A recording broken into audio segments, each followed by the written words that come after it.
he's a kid from the city, right? And his mom shoved him up to upstate New York to work on a farm because she thought that's where a boy ought to grow up, right? And the fact that he ended up going to Cornell University and getting on the farm and building a business with, with not really being in a farm family, I think is quite an accomplishment on its own. He was a city boy. And so he had a little different perspective and looked at things a little bit differently than what all of us that have grown up on the farm look at it. We take a lot of things for granted. He had to work into it and figure all these things out himself. One of my first recollections with George, we were at either an auction or a meeting or something, and we had to wait for things to get started, I remember, and we knew who each other were, and he turned to me and he said, "John, you didn't go to Cornell, did you?" And I said, "No, actually I went to Alfred, George." And George says, "Well, I want to tell you something. I want to tell you about the Dirty Five." He says, "You should always beware of the Dirty Five, and that's depreciation, interest, repairs, taxes, and insurance." He says, "Beware of the Dirty Five because they can sneak up on you in this business." Now that was 25, maybe close to 30 years ago, and I still remember it because when George talks, I said sometimes he's like the E.F. Hutton of Clifton Springs, you want to listen. There's always a lesson there, You go to our county annual meeting, and it's much different than most county annual meetings because there's a lot of discussion, a lot of questions, and a lot of debate. And if my dad weren't there, a lot of that I think would go away. And so I think he brings that discussion to the table.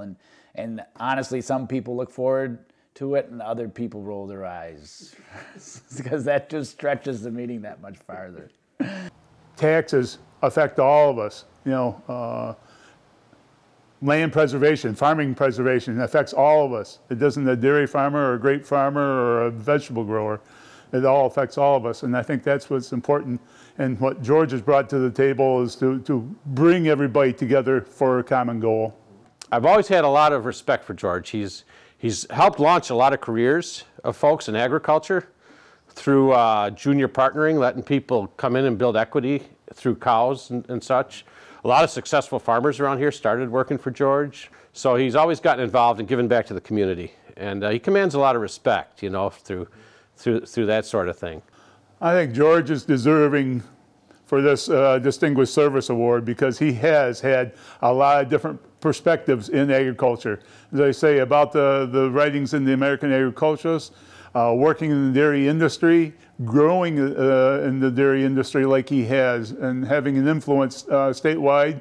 In our mission statement at the farm, it talks about being, producers of high quality milk, but in the end, it talks about helping the industry, right? So part of making sure that your business stays in business is making sure you have a strong industry around it, right? And if you have problems in the industry and that starts to shrink, then you're going to have problems in your business. So he's always been very good about being out and about and not a hermit on his own farm, right? And being involved in the industry and making sure that policies as well as people and universities and boards and things like that are all trying to help out and grow the industry instead of leaving it alone and letting it shrink.